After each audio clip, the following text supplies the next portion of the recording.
যখন কোনোদিনও কারোর কাছে মনে হয় যে অনেকটা ভেঙে গেছি, শুধু একজনের কাছেই যাবে।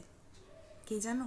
প্রভু, যে তোমার ঘরের মন্দিরের সামনে বসে আছে, যাকে তুমি রোজ প্রার্থনা করো, যাকে পুজো করো, শুধু তার কাছে কি একবার বলবে, আমি ভেঙে গেছি, আমি আর পারছি না, এবার এসে আমার এই মন ভাঙাটাকে জোড়া লাগাও। যে করে হোক, কষ্ট করে আমি এতটা দিন তোমার কাছে পুজো করে, তোমার কাছে প্রার্থনা করে আমি হাঁপিয়ে গেছি, তোমাকে এবার আমার কাছে আসতেই হবে।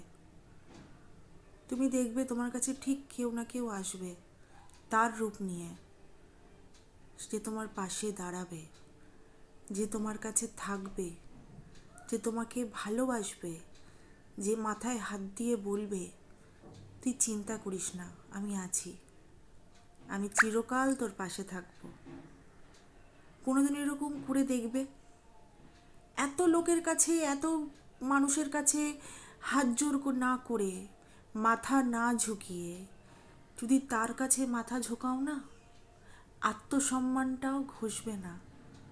মনে হবে হ্যাঁ, আমি ঠিক জনের কাছে আজকে মাথাটা ঝুঁকিয়েছি।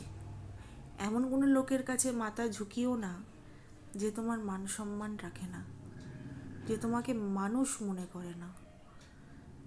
তাই বলছি, যখন সময় খারাপ হয় শুধুমাত্র তার কথাই চিন্তা করো, তাকেই ডাকো, যাকে তুমি দিন রাত পুজো করে, প্রার্থনা করে, আরাধনা করে নিজের বাড়িতে এনেছো।